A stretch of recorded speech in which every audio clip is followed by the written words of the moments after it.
아,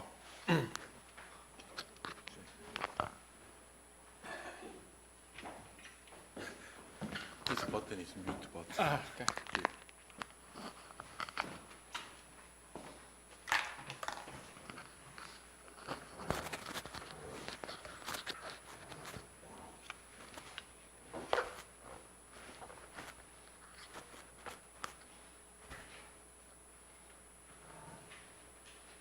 Okay, that looks better, it seems. All right. So, as I was mentioning, we're going to add in one more term to our PID controller. So far, we've just discussed PD. Right? So we'll add the I part, which is the integral controller, and we'll discuss what that can do for us quickly. And then we're going to walk through, if you wanted to write the computer code to actually implement a PID controller, what are some things you have to worry about? So that's the first hour, 50 minutes or 1 hour of today. And then after we're done discussing kind of how to write a PID controller, which is really kind of traditional controls, we'll start looking at more modern methods of control, the first of which being input shaping for the remaining 2 hours today. Okay? So on the board already, I've drawn for our system, just to remind you what our system is. You have some mass on a frictionless surface.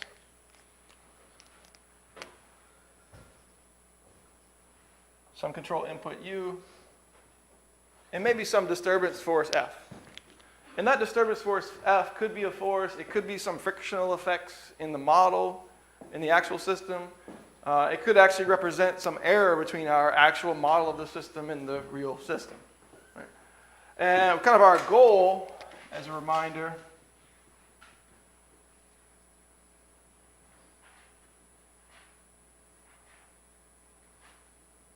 is to move that mass to some desired position xd. Or to put that another way, what we want is the difference between xd and x to go to 0. Right? And we also kind of imply there that we also want the difference between our desired velocity and actual velocity to go to 0. Okay? So I've drawn up here our desired position, and we have actually kind of a step command, which we talked about the last part of last lecture, and then a possible response from this PD controller. Right? And so far we looked at a really well-behaved PID controller or PD controller, but in some cases you can actually get to a final set point. Your controller will settle around a point that is not equal to xd. Right? So in this case, you see that this controller kind of settles around some point less than xd. Okay? And then, for whatever reason, our plain PD controller is not able to keep pushing the system. It thinks x is equal to xd, and we're not where we need to be. Okay? Or maybe they just can't generate enough force. Something's going on here. Right? There's many, many reasons this can happen. Well, if we look at this term and kind of this steady state error, so what's happening here is we have some steady state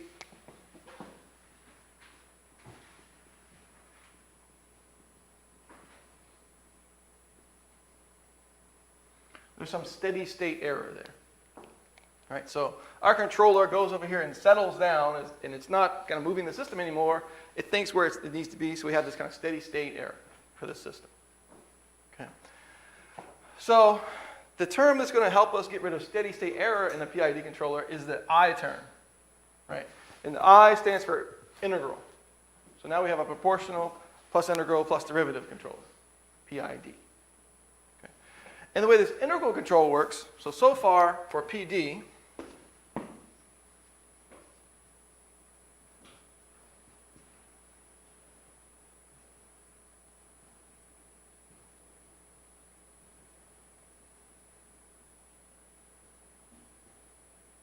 we have the controller that looked like that, right?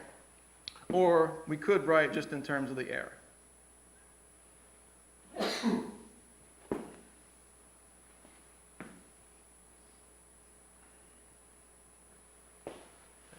So our goal here is also, we could pick both of these, and really what we're trying to do is to drive the error and the rate of change of the error to 0. Okay, for that PD controller, or for the general goal. So PD control, we have some proportional gain times the error times some derivative gain times the error. Okay. What the I part is going to do is add another term. So we're still going to have those two terms.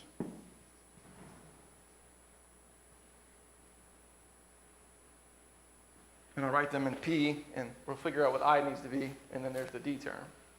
Okay. So, can you guess what the I term is? It's the integral of the error, basically, right? So we are going to have some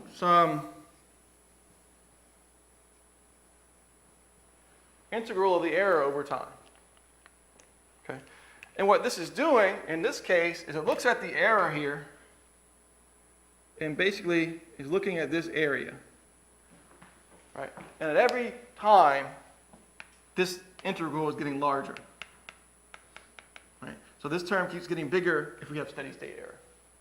Now we have some gain acting on that integral difference. Right? So we have P I D. We have some term that's proportional to the error, some term that's proportional to the integral of the error over time, some term that's proportional to the derivative of the error. PID control. Okay, so I'm going to actually erase our example system. Hopefully we can remember that one. And I want to keep these, well, we can leave. Let's write it over here, actually. So move over here. So I mentioned the first part of today, we're going to talk about how to implement a PID controller. If you're going to have to write the code to write a PID controller, which you probably will at some point in your career if you're a controls engineer, what do we need to do? All right. So let's think about these steps. So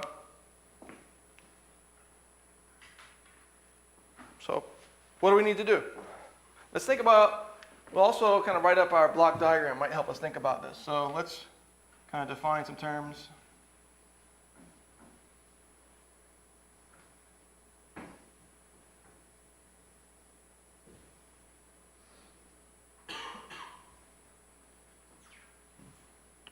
We'll call that Y. Okay. So we have this kind of textbook version of our block diagram, right? Where GC is our PID controller, GP is our plant we want to control. Right? In this Y, we're using to represent a general output. And remember, quite often we'll see R out here for reference command. Okay, so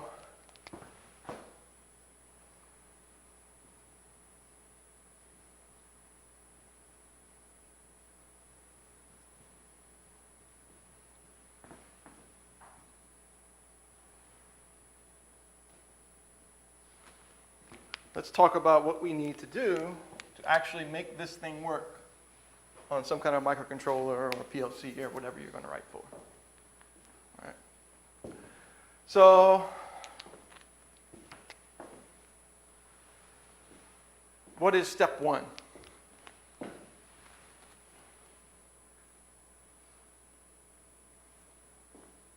Any ideas? We can discuss. Maybe don't worry about being right or wrong. Just have some idea.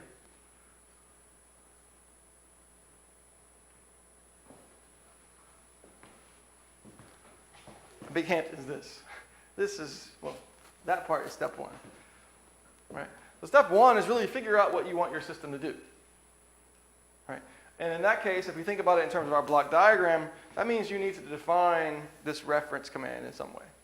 And we'll talk the second half of today in a really smart way how to do that. But we need to define what that reference command is, right? So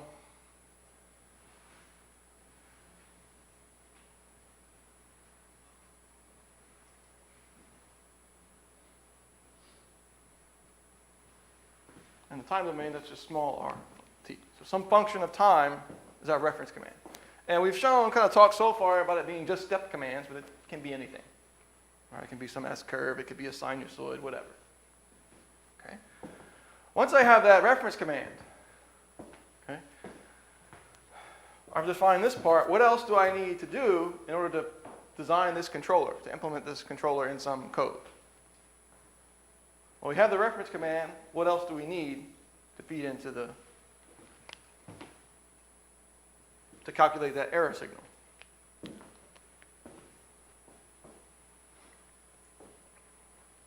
I get to define R. I pick R based on whatever I choose. I have that power as the control designer. Well, what does the reference command R get compared to? Yeah, the kind of output here, right? And remember, this is kind of the physical motion of the system, the response of the system. So what that means for us is we need to have some way to either measure or estimate what the system is doing in response to the command we're getting. Right? So I need to measure the states of the system in some way. Right? So I'll write 2. It's best to measure it if you can.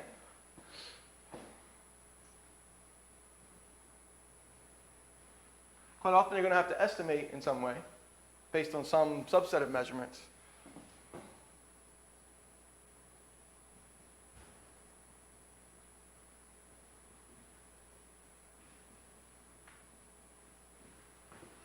Measure the output, measure the system state, or states of the system, possibly plural, depending on what kind of controller you're going to use. Okay. So that's step 2. Step 3. Should have written that one.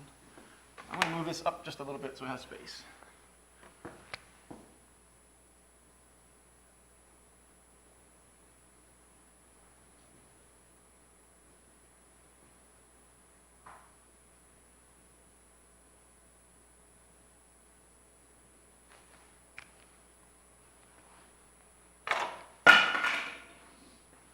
Sorry about that.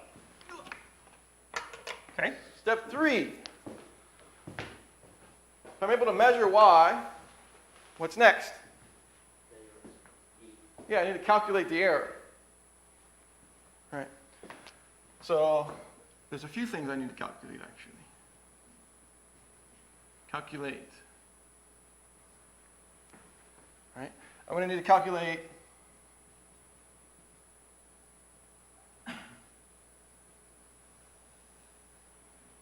the difference between my reference command and the measured states of my system.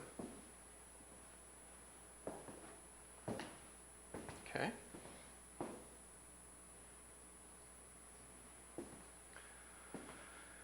What else do I need to calculate in order to implement my PID controller? The output for DC. Well, I think there's something else I need, because I need, in order to figure out what U is, so far I only have that term. What else do I need to calculate? Yeah, I need to calculate both the integral and the derivative of that error signal. Okay? So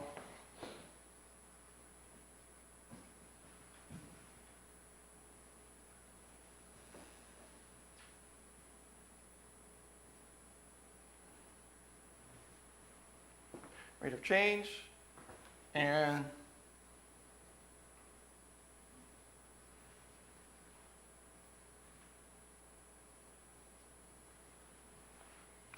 basically I need to calculate this one for the P gain, that one for the D,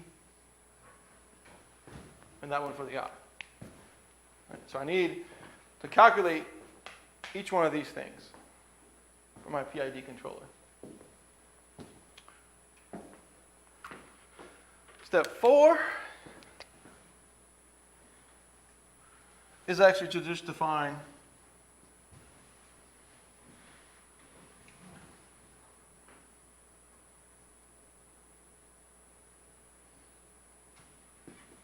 then I need to take those 3 terms I've calculated now, combine them into the PID controller. That step's pretty obvious, I think. Okay. And once I've done this kind of at one instant in time, I'm going to take step 5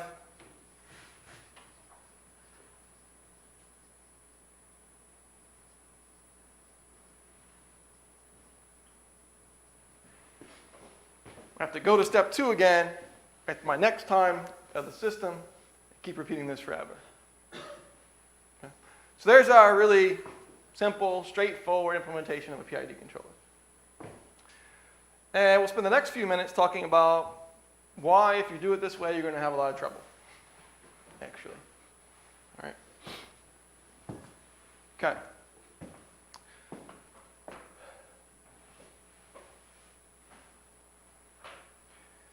So let's think about this a little bit.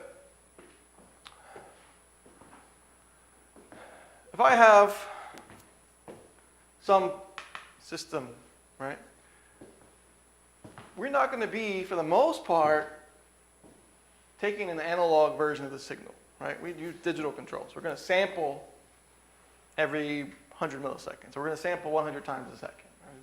Maybe at 10 hertz, something like that. Maybe a megahertz, depending on what kind of system we're trying to control.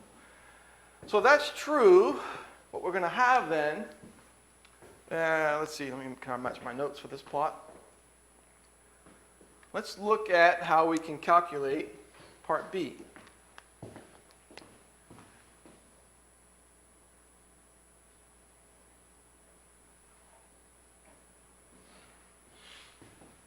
So B from our algorithm. What we're going to have, and I'll draw up some kind of random signal. There's maybe some error come in.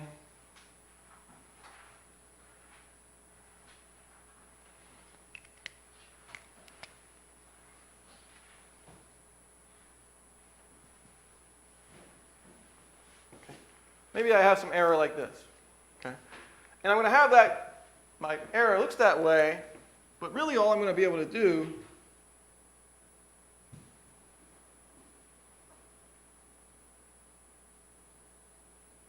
is measure this every so often. Okay. So I'm not really going to know the function that describes the error. I'm only going to have some measurement of it every sample, every time I'm able to measure it. Okay. So you'll see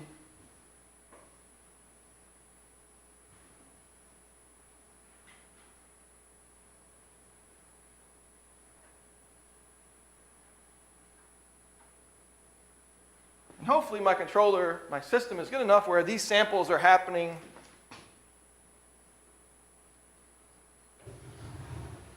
at some fixed interval delta t.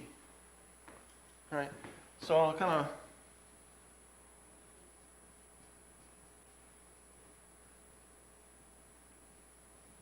for most control systems, that's going to be pretty much constant. Right, that time we're able to sample our system at. We're able to sample it 100 times a second, every second, forever. Generally, something like that, right?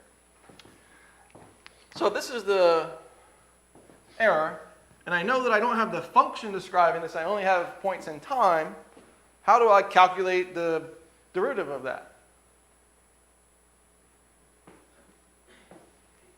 Yeah, finite difference, right? So what I can do is remember that basically the derivative of this error signal is just the slope of the line, right? The slope of the function, right? And we can estimate the slope between any 2 points in time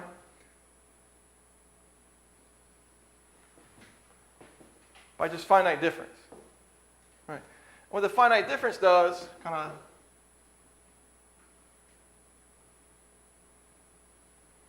is for between any 2 points, basically we're calculating the slope, right? And we're using that estimate of the difference at each time step. So over here we have that point and this point. We draw the line between them, and that's our estimate of what the function is doing between those 2 samples. And it's just finite difference. And there's many ways you can actually write the finite difference. We can use not just 2 samples, we could use 3 or 4, whatever. What we're going to do, we're going to write the simple form, just a kind of 2-point finite difference. And what we're going to say is that for at time step k, so some sample time k,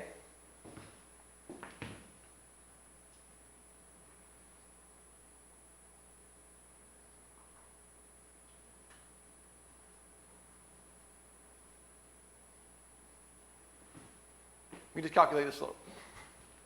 Right. So we have 2 points. We can just calculate the slope pretty easily. probably learned that, how to calculate the slope in high school, right? Middle school even, between 2 points. That's all this is doing. Right? So we have the finite difference. Okay? So let's make sure we understand what all these terms are. So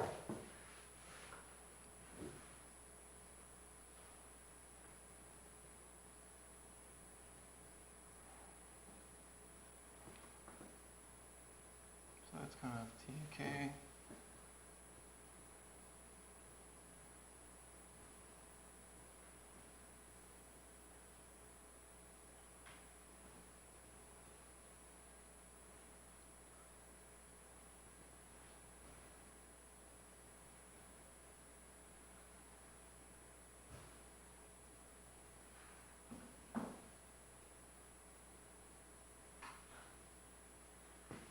To make sure we have those written out so we're all understand. So E of k would be my error at a certain time step. It's kind of a notation. We know that each one of these is k. So at time step number k, I have some error E of k. Okay. I can calculate the rate of change of that error this way. Take the difference between it and the one behind it and divide by the difference. Right? So rise over run, basically. Probably how you might have learned it. And then we have a hopefully constant sample time, delta t of k.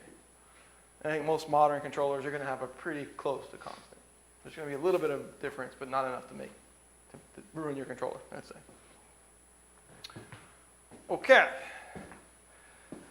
So what does this mean for the code we have to write? So if we're implementing this code, what does it mean we have to do in step B? To calculate the error at any time step, what do I need?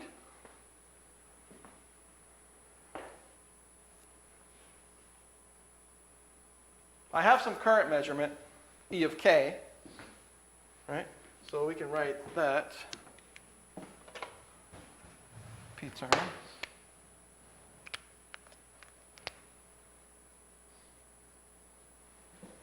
That's the measurement at step k. Okay. What do I need to calculate the rate of change?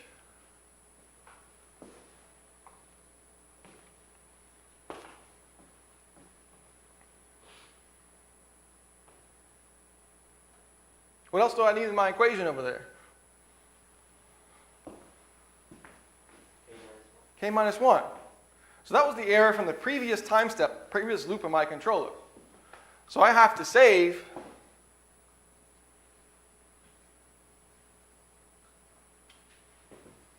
E of k minus 1 for the next time through my loop if I'm going to be able to calculate the error. Right? So I have to add some additional kind of housekeeping in my PID controller code to keep track of the previous error. Okay? What else do I need? Yeah, so I need to keep track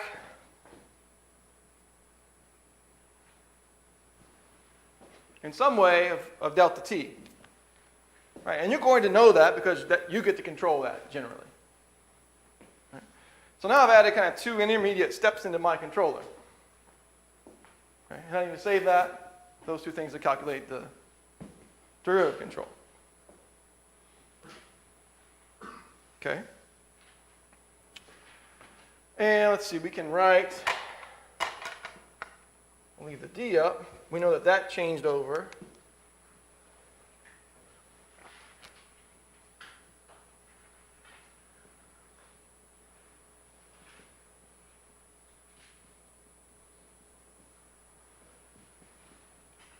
So that, and then I'm going to write these in blue too to help us remember what we had to add.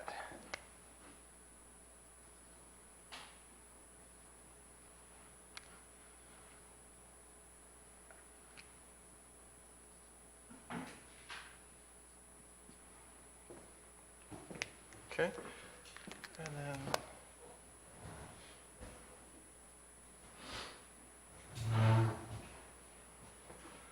all right. So now we figured out I have to kind of save the EK for the next time I want to do this, and I have to always know what my sampling time is. Right? And we kind of defined a few things along the way. So that was part B. Let's look at part C.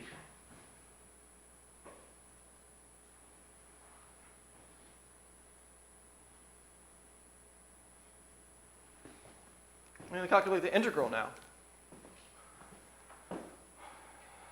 Well, how do I do that if I have a signal that I'm sampling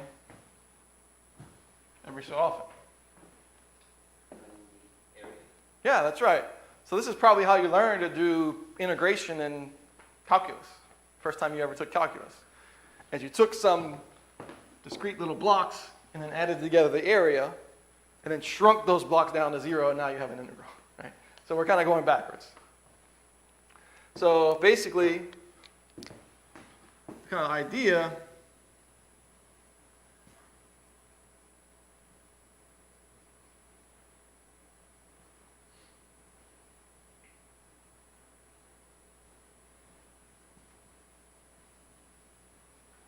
is we're just going to look at the area under that curve for each time step. Well, what that means is that we have to also decide how this, or kind of estimate maybe in some way, how the system changes from one time step to the next, right? Because what we need to be able to do is estimate that area in some way, right? Well, we don't know what the blue line is doing though, right? So really what ended up happening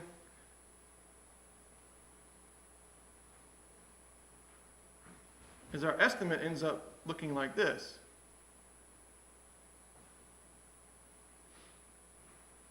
And there will be a little bit of error each time. Right? So we have some error in our integral estimate now. Okay. So what we call, this would be called a zero order hold, actually. Right? So we just take our current measurement and assume that it's not changing until we measure it again. And this turns out to be not such a big problem as long as we're able to measure our system fast enough. Right? That error doesn't accumulate too badly. Right? We could be fancier about this if we wanted to. We could take 2 points and kind of use this slope to estimate how this is changing, those kind of things. Turns out we usually don't need to do that, as long as we're sampling fast enough. Okay? So if I'm able to sample that, right? Well, what is the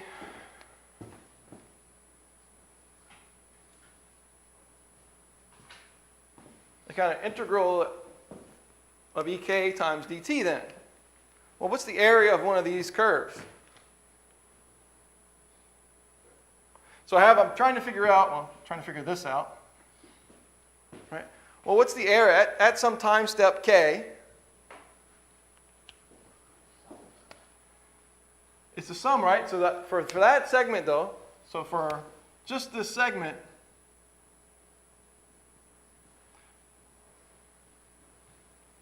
right? So if that point is EK, what's the area under the curve at that time step? Yeah, EK times delta t, right? You have the height times the width of that triangle, right? So let's do.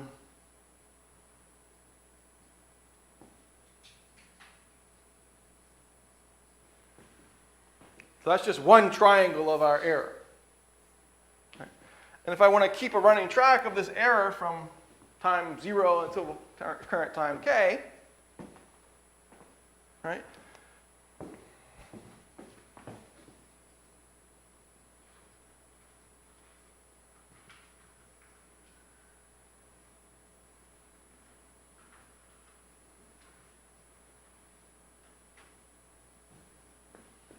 I just have a sum, a running sum always. Right? So I measure the current value and just add it to what I had before. Okay. So if I goes from time step 0 to time step k, I measure the error at that time and multiply by delta k at every time step. Yeah.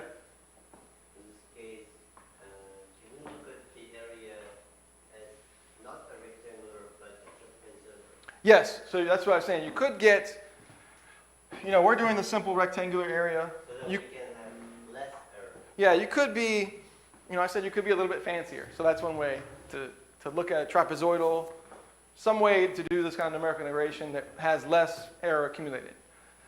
But I think in general, it turns out to be not such a big deal, this little bit of error at each step, as long as you're sampling fast enough. Right? If you're sampling very slowly compared to how fast your system is moving, there's going to be a lot of problems that come up. And this error is actually a small one compared to some other problems you would have. Right? So if you're sampling very quickly, relative to how fast your system changes, this quite often is good enough to work for a PID controller. If you're sampling very slowly, we have to change a lot about how the controller works, actually. But you can, yes. The short answer is yes, you can do that if you want. Okay, so here is how we're going to calculate this error as a signal. Well, what does this mean for our algorithm now? The code we're going to have to write. What do I need to do? What might I need to add?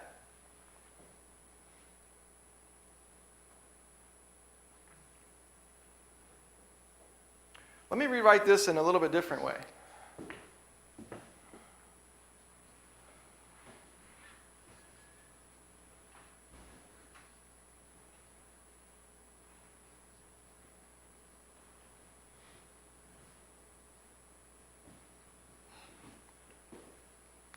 That's equivalent. I just broke out the very last term. Okay?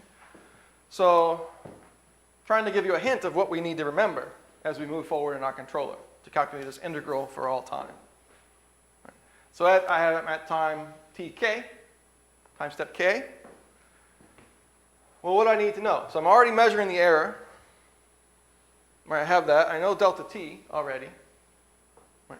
But to calculate the integral for all time since time 0, I also need this term. Right? And what that is just the error I've added up until that point. Right? So between k equals 0 and k equals 1, I just have one area. Right? From k equals 0 to k equals 2, right? My next time step, I just take this area from the one before and add the current one. And I get to time step 3, and I take this, and I add it to everything that came before it. Right? So basically what I need to maintain, if I'm going to write this controller now, right, is I need to remember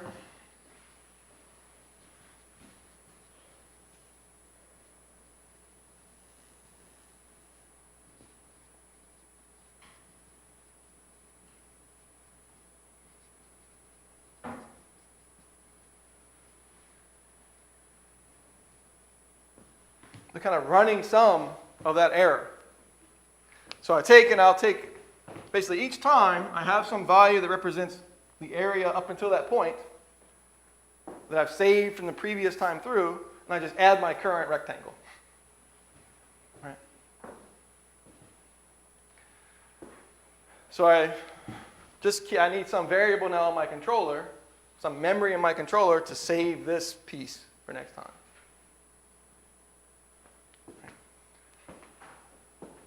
So we need to save the past integral term for the next step.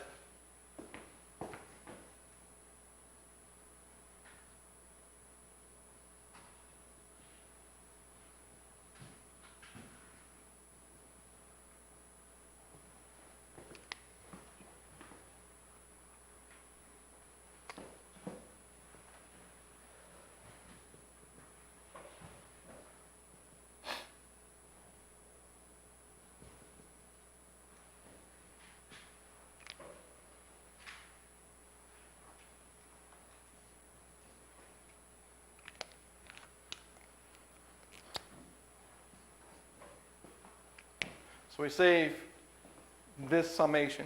We just have a variable, we're saving it all the time. And every time, the time step, we add this calculation to it and save it for the next time. So we save a running variable for that. Okay? So now let's look back at our controller. I can write this a little bit. So my control input at step K proportional to my error at time step K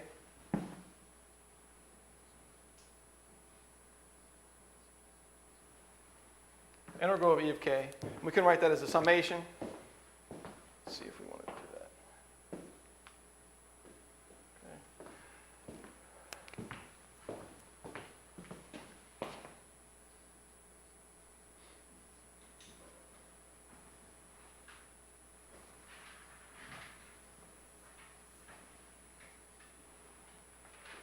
Starts looking something like that, where this kind of integral E of K is this term. Okay.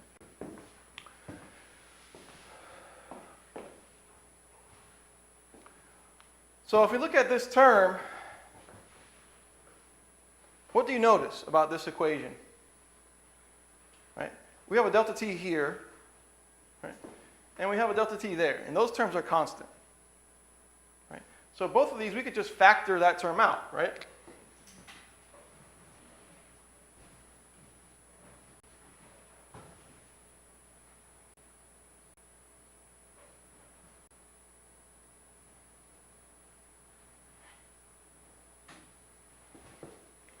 And that becomes that. Right? These guys, that delta t is constant, we're saying. So it can just come all the way outside of that calculation. So I can take this term over here and simplify it to include that.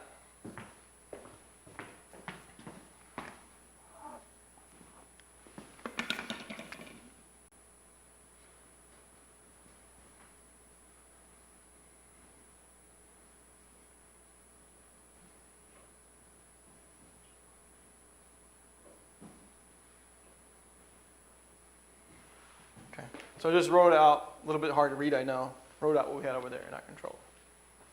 So now I have my PID controller in terms of these points I'm able to measure on my signal at every time step. Okay? So we're getting there.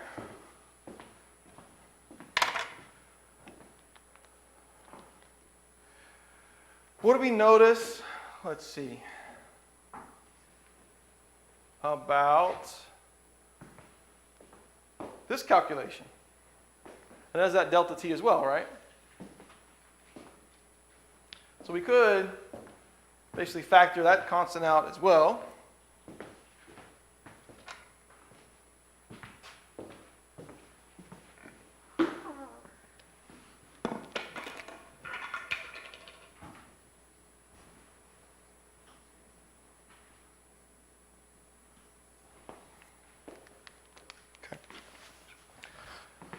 So does factoring out those constants really get us anything? Do we gain anything by doing that?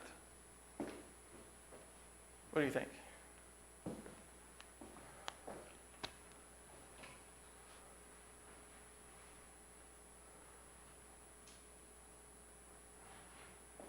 Well, what you gain, and truthfully, in kind of modern computers, it's not going to matter so much, unless you're trying to calculate this really, really rapidly.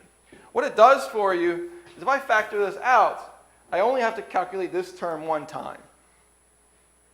And I can save that, and it doesn't have to get calculated every time through my loop. Right? And same thing here. I define what my derivative gain is, and I can calculate KD over delta t one time, save that, and use it every time through my loop. So basically what you're saving is having to compute that term every time through the loop. So that can save you a little bit of computational time. And again, for modern computers, it doesn't matter that much. Unless you're trying to control something really, really high rate, sampling rate. Then it might start to matter. Or you want to use a really, really cheap controller. Right? I want to use the cheapest microcontroller I can get my hands on to do some kind of feedback control. So there is some advantage to calculating those things in real time. Or calculating them only once, and then moving forward. All right.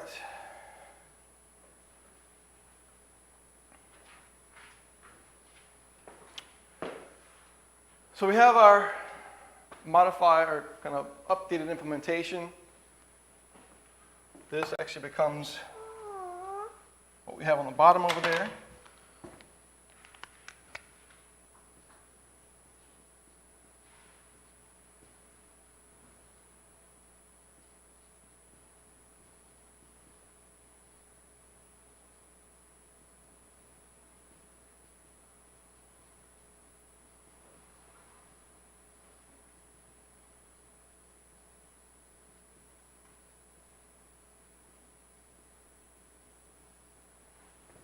Okay, updated that one.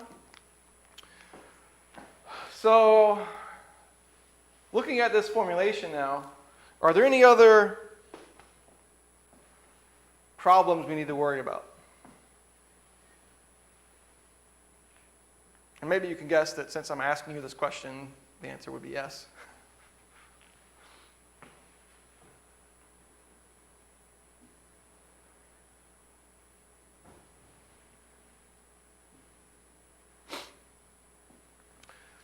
Let's look at the derivative term and calculating this derivative term.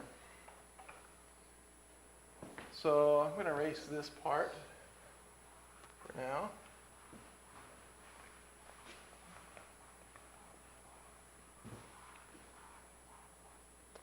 And I think we can erase that.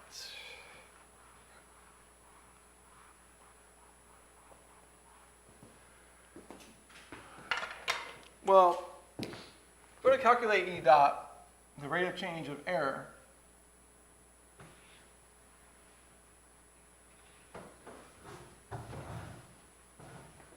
We know it's just that, right? Full time derivative of the error.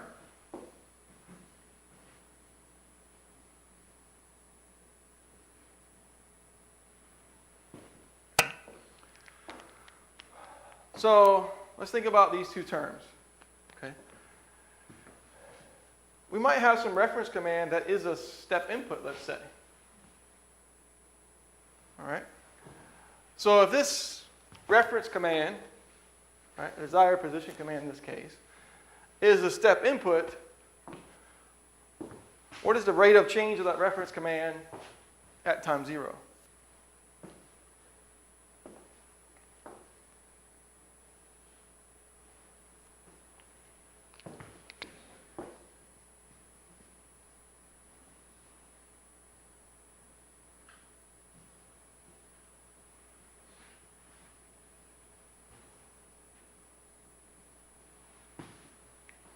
RFT is a step input, instantaneously changes from one position to another. What's its rate of change at that time? Close. Think the other direction. What's the slope here? Right? The rate of change at time 0 is the slope. What's the slope? It's actually infinity. Right? So if it's a step input at time 0, its rate of change is infinity. Right?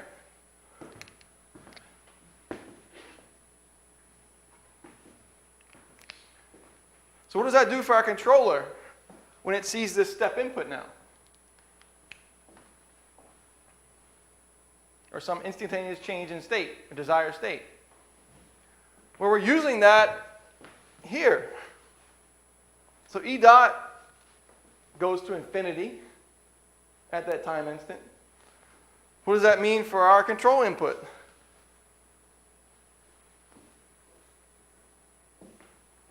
Well, we have some term that now is multiplying infinity. Right? So the derivative term, right? Remember, we can write the continuous time again.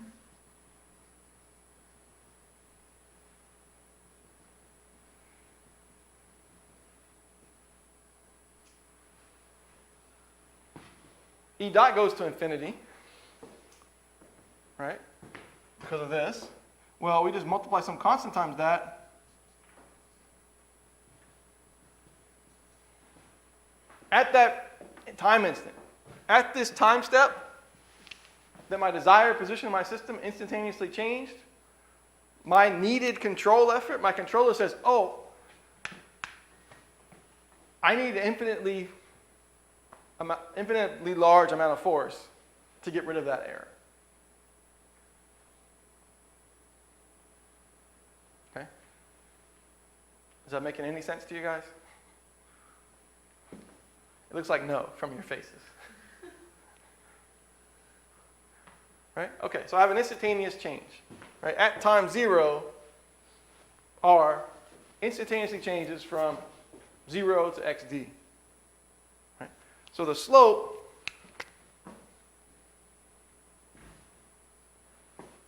of that is infinity. Right? So it doesn't matter what the actual system is doing. We have infinity minus something, still infinity. Right? Right. So we have the error, E dot, goes to infinity at this time step. If that E dot goes to infinity, the derivative term of our controller is going to ask for infinite amount of force to try to get rid of that error at that time step. Do we have an infinite amount of force to use? No, we don't. Right? So our controller, we know if there's any kind of instantaneous change in the desired states of our system, this controller is not going to work. Right? It's going to ask for infinite amount of force. That's not very smart. We know there's going to be a problem at that point, so we should do something to fix it. Right? We should never be asking our controllers and our systems to do more than we know that they're able to do. Right? That's just not smart. So how can we fix this? What's the solution?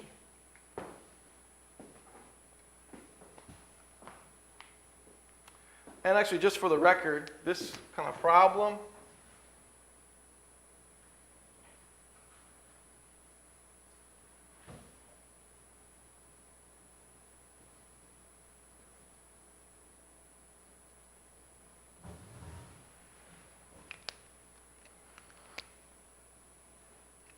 you'll hear it called derivative kick. That's what you'll see this called in kind of controls literature. Because what happens is your desired states change and your derivative kind of kicks on to try to control the system. So, not so good. Okay, so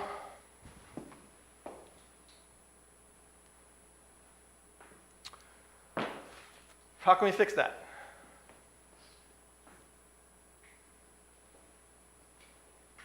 Any ideas?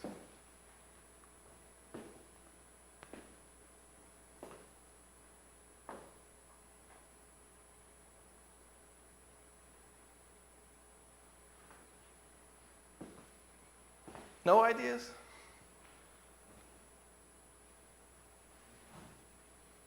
Okay. So what I'm going to say is that for a huge, well, let's look back over here. When is R dot non-zero? Right? So the desired position, this is actually R, right? In this case. So when on this curve is R dot not zero?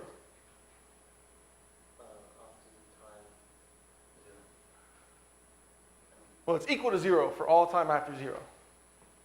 Right? So the slope here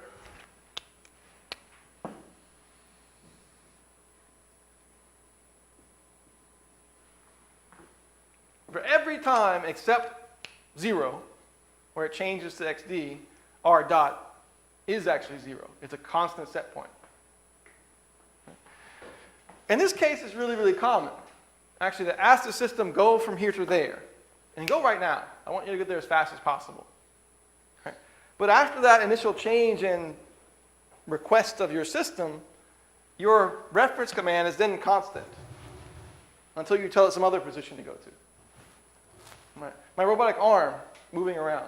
I want it to go over there. My position changes from here to there. Right? It has some kind of step change in desired position. Go back over here. There's a step change, but then that position is constant until I do that again. So for most of the time,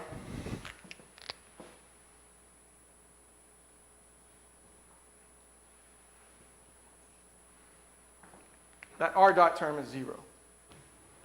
So what I'm going to suggest to you guys is just let it always be 0. Just ignore the r dot piece of that problem. Okay? So I'm going to set that to 0, and that's going to fix this problem for us. Because it never goes to infinity now, because I'm making it always 0. Right? I'm going to say always have maybe E dot is that. Right? And that changes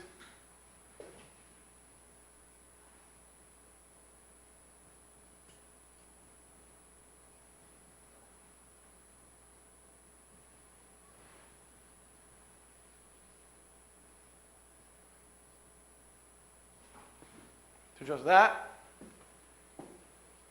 Right.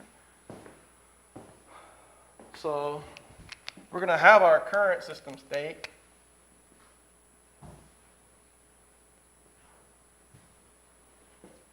All right.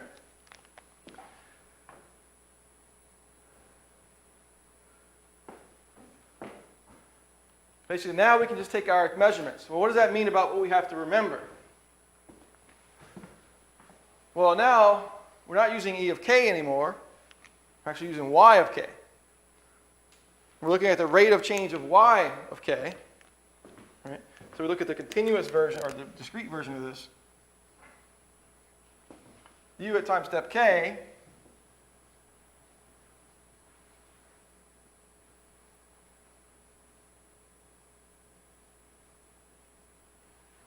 let's write that in order, sorry.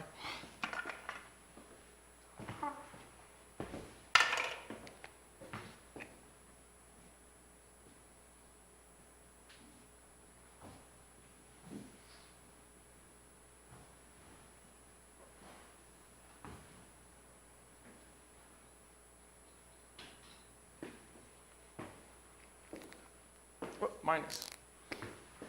There's a minus in there. Right, because it's minus y dot now.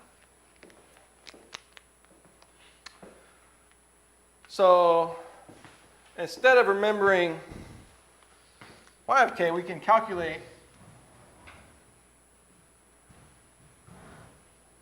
the same way we were doing with the error. We can calculate the finite difference version of the rate of change of our system states. And so that term becomes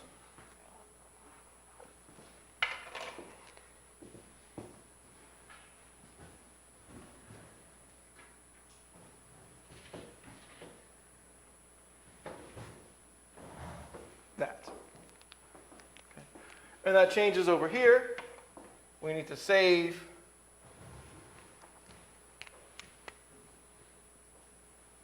our measurement now for the next step, not the error. Okay. And this part changes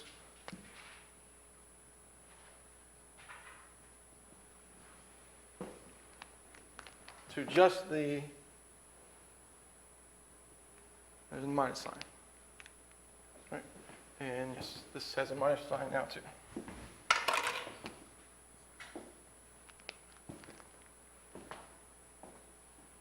Okay. So we have to save y of k for next time through, the measurement now. This kind of procedure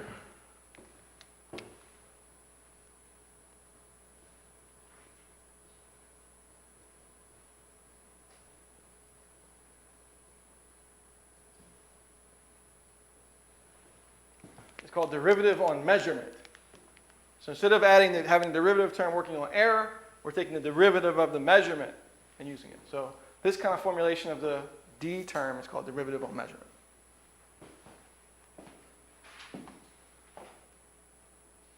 Okay.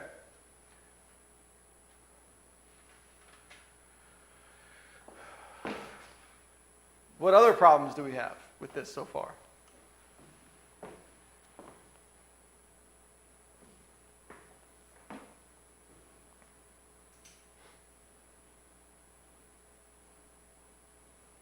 I think there's one big one and one small one left. so far,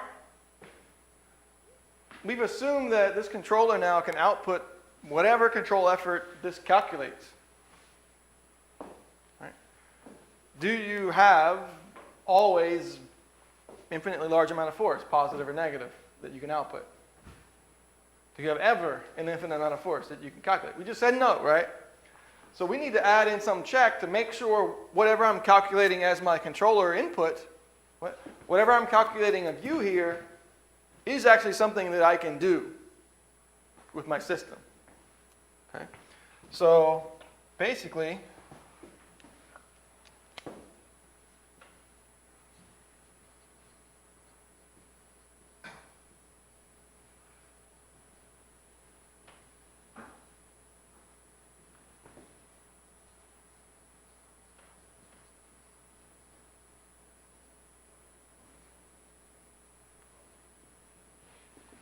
I need to calculate that my current control output that I just calculated is feasible. It's something my system can actually do. Right? So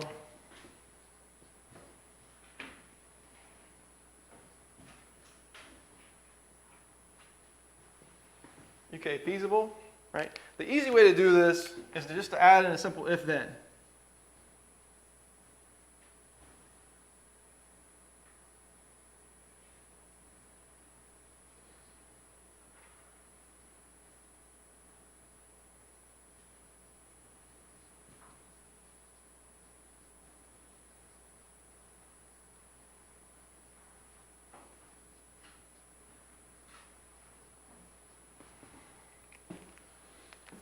If my current control output is asking for something larger than my maximum output I'm able to give, just set it equal to that maximum output.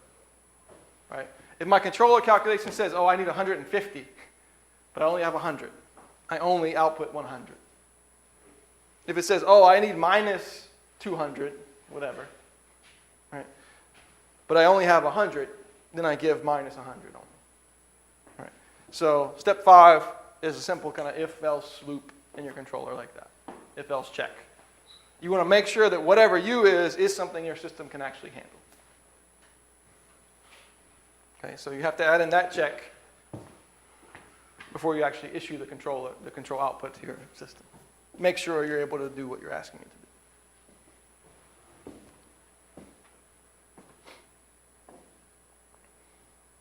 to do. Okay.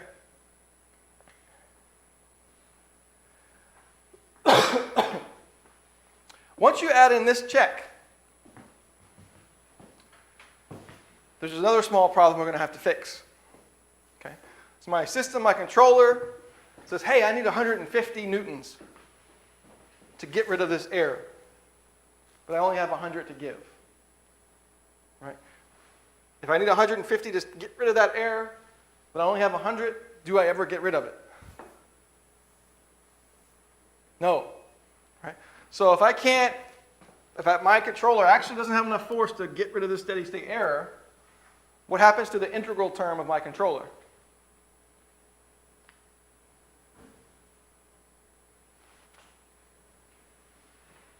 Right, so what we're saying, right, is that my controller, it knows this error is here. The integral term sees that error and says, hey, I need 150. I need 150 newtons to start getting rid of that error. And your system says, hey, no way. I only have 100 to give you. Right?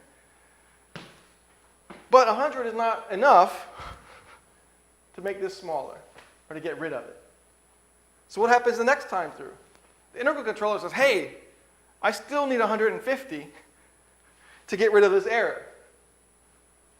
And your system says, hey, no. I only have 100 to give you. So you still have error. And the integral term now says, oh, this is not working. I need 200 to get rid of this error. Right? Because remember, the error is accumulating over time. It's the integral of this area here. So if I'm not able to get rid of it, the integral term starts getting bigger and bigger and bigger. Right? That's what we call integral windup.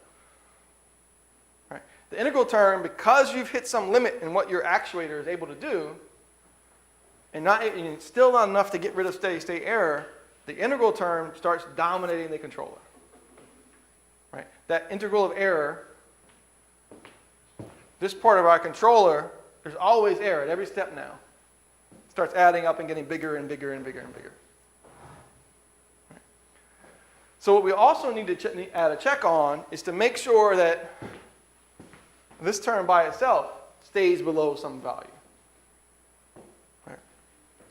So I'm going to say this whole problem that we just talked about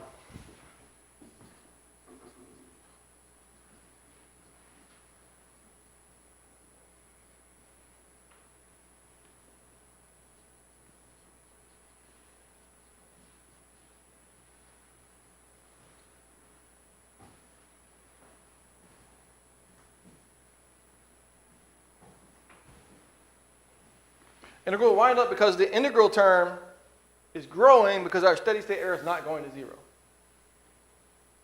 And steady state error is not going to zero because we have some limit on our force. Okay? So what we need to add in is a check, usually actually at 4.5 in our step. Basically, if there's a few ways you can write this. Let me match the way I wrote it in my notes.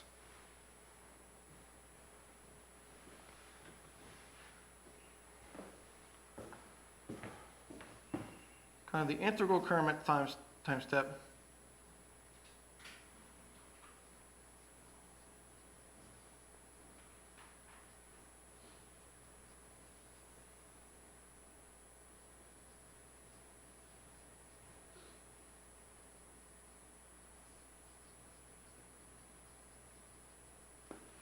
Something similar than we did for the total amount of force that it was calculated.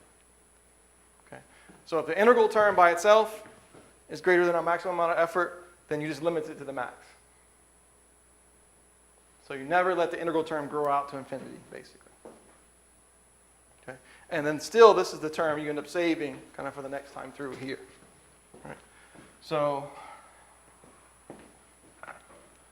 we can change our steps again.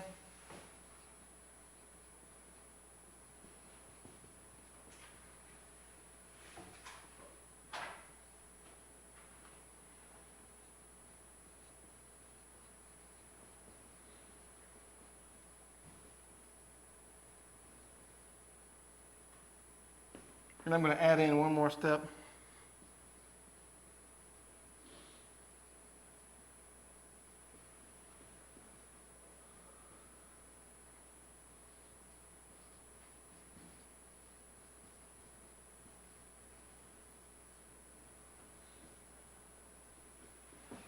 There we go. So we're checking first for integral windup, make that correction. Then we still come over to our total output of the controller, make sure that it's feasible. All right. I added in one step to actually issue the command. I calculated U, now actually give it to the system. All right. Now I'll go back up to step 2 and measure my current state and repeat forever. Okay. And there we have a PID controller that will actually work for you in practice and things like that. With other problems, there's a few other things we need to worry about. This is going to work okay. There's a few other concerns here that we at least need to be aware of, however. Okay. How well, or let me ask you a different way. Are you ever going to know y of k exactly with no noise, no error? No, right? Any measurement you have is going to have some measurement noise. There's going to be some error in the measurement. So y of k, what you're able to measure or estimate, does not always represent, or will never actually, exactly represent the real state of that system. Right? So y of k always has some error. So some points to consider.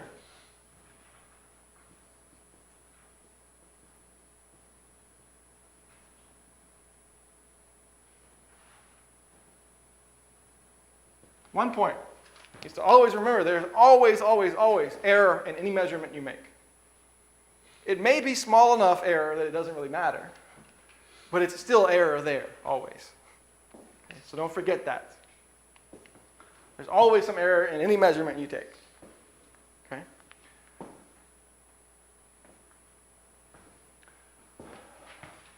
What else have we not really addressed in that entire process? What other problems might there be?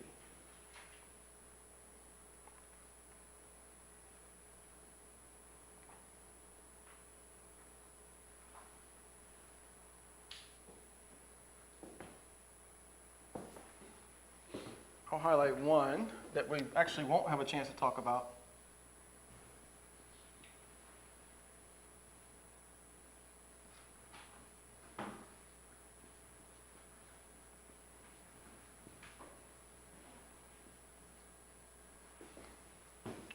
So we're not going to talk about actually in this class. Well, maybe tomorrow we'll have a second to briefly touch on it. But we still haven't talked at all about how I pick KP, KI, or KD. Right. And that's we could do several weeks of lecture actually on that choice.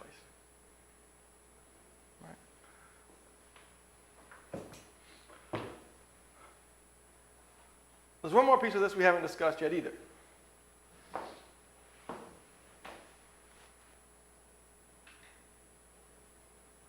We also haven't discussed, and we kind of touched on it last time, yesterday,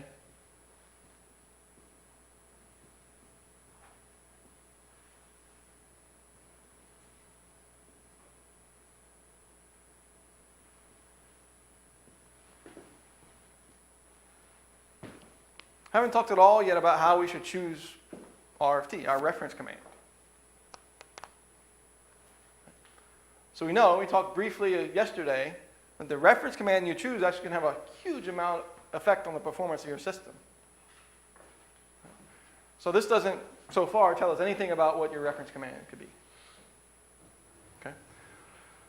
So let's see, it's 11:15 almost right now. Let's try to come back by 11:25, and we'll talk for the remainder of today about a pretty cool way to pick RFT. Okay. So see you guys 11:25. All right, 10 minutes.